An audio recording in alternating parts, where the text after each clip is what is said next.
మాఘమాసంలో శుక్లపక్షంలో వచ్చేటటువంటి సప్తమిని రథసప్తమి అని పిలుస్తారు.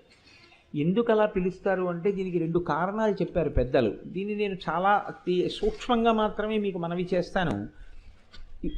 రేపు ఉదయం నుంచి సూర్యభగవానుడి యొక్క రథం ఉత్తర దిక్కుకు తిరుగుతుంది.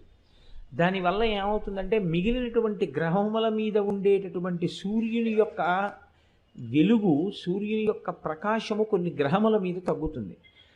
ఇంత పరమపుణ్యప్రదమైన ఉత్తరాయణ పుణ్యకాలంలో ఎటువంటి పాపములు చెయ్యకుండా ఉండగలిగేటటువంటి శక్తి మేధస్సుకి దేనివల్ల కలుగుతుంది అంటే, ఈ కాలమునందు చంద్రప్రకాశం చేత జిల్లేడాకు మీద ఉండేటటువంటి నూగులాంటిది రేగుపండు తలకి తగిలి బ్రహ్మస్థానమునందున్న వేడితో అది సంయోగాన్ని చెందితే రాబోయేటటువంటి కాలంలో వడదెబ్బ తగలకుండా కావలసినటువంటి శక్తిని తల పుంజుకుంటుంది, ఓషధీ శక్తిని. రెండు, ఇంత పరమ పవిత్రమైన ఉత్తరాయణ పుణ్యకాలంలో ఎటువంటి పాపకర్మలు చెయ్యకుండా మనిషి రక్షింపబడతాడు. మూడవది ఏమిటి అంటే, ఈశ్వరుడు ఒక్క మనుష్యుడికే ఒక అనుగ్రహం ఇచ్చాడు. ఇది ఎంత తేలికైన అనుగ్రహం ఇచ్చాడంటే, రేపటి రోజు ఉదయం రథసప్తమి తిథి ఉండగా సమంత్రక స్నానం చెయ్యాలి. మంత్రం లేని స్నానం మీరు చేశారనుకోండి, అది కాకి స్నానం అని పిలుస్తారు. దానివల్ల ప్రయోజనం ఏమి ఉండదు. జిల్లేడాకులు రేగుపళ్ళు తల మీద పెట్టుకుని నేను పోసుకున్నానండి అన్నారనుకోండి, దానికి ఏం ఉపయోగం ఉండదు. సమంత్రకమే చేయవలసి ఉంటుంది స్నానాన్ని. దాన్ని మంత్రస్వరూపాన్ని ఏం చేస్తారంటే అందరికీ అందుబాటులోకి తీసుకురావడం కోసం మంత్రం అంటే అంగన్యాస కరన్యాసాలు ఉండాలి, ఒక ఉపదేశం ఉండాలి. ఇవన్నీ మళ్ళీ అందరికీ ఎలా అందుబాటులోకి వస్తాయి? మళ్ళీ అందరూ దీని ఫలితాన్ని ఎలా పొందుతారు? ఇప్పుడు ఆ మంత్రాన్ని శ్లోక రూపం చేస్తారు, అంటే ఇంకా అనుగ్రహిస్తారు.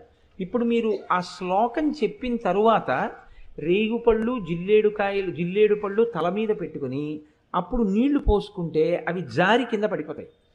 అలా పడిపోయాయి అనుకోండి, 7 జన్మల క్రితం చేసినటువంటి పాపాలని ఆ స్నానంతో తీసేస్తారు. అది ఎప్పుడు ఉంటుంది అంటే ఒక్క రథసప్తమి నాడు మాత్రమే ఇస్తారు ఆ అనుగ్రహాన్ని. అది ఎలా ఎందుకు ఇస్తారు అంటే ఈశ్వరుడి యొక్క అనుగ్రహం అంతే. అవి ప్రశ్నించడానికి ఏం ఉండదు. ఎందుకు ఉండదు అంటే, నేను ఇందాక మీకు అందుకే ఉదాహరణ చెప్పాను. యావజ్జీవిత కారాగార శిక్షని తగ్గిస్తే మీరెవరు అడగడానికి? మీరు నేను అడగడానికి ఏం ఉండదు. వీడు జైల్లో బాగానే ఉన్నాడు అని ఒక ఆయన సర్టిఫికేట్ ఇచ్చాడు, ప్రభుత్వం విడుదల చేసింది, అంతే. ఆయన జనజీవన స్రవంతిలోకి వచ్చేసాడు. అలాగే ఈశ్వరుడి కృప కొన్ని నైమిత్తిక తిథుల యందు ప్రసరణం జరుగుతుంది. ఇప్పుడు భీష్మాష్టమి వస్తుంది.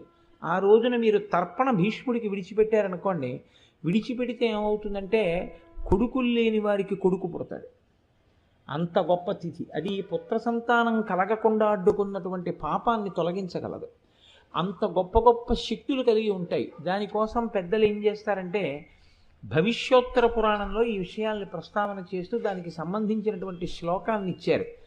సరే, మనకి తెలుసున్న విషయం ఎలాగో ఉపన్యాసాలు చెప్తున్నాం కదా, మనం నలుగురికి చెప్తే ఎవరు దాని యందు ఆస్తిక్య బుద్ధి ఉందో దాన్ని వారు వినియోగించుకుంటారు అని నేను ఆ శ్లోకాన్ని ఇవాళ రాసుకుని రావడం జరిగింది. ఒక్కసారి మీరు వినండి, రేపు ఆ శ్లోకం చెప్పుకోండి.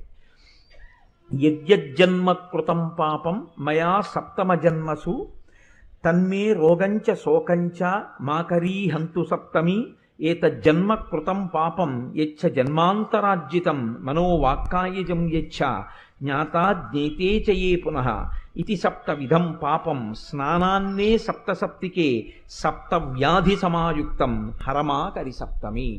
7 జన్మలలో 7 రకాలుగా చేసినటువంటి పాపముల వలన నేను పొందబోతున్నటువంటి 7 రకములైన భయంకర వ్యాధులు ఏవున్నాయో వాటితో సహా ఓ సప్తమి, నేను ఈరోజు ఉదయం చేస్తున్నటువంటి ఈ స్నానము చేత ఆ దురితము తొలగుగాక అని సంకల్పం చేసి ఎవరు స్నానం చేస్తారో వారికి ఆ పాపాన్ని తొలగిస్తారు.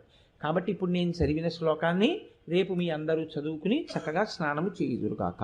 చక్కగా సమంత్రకంగా స్నానం చేయండి, దానివల్ల ఈశ్వరుడి యొక్క అనుగ్రహాన్ని పొందండి.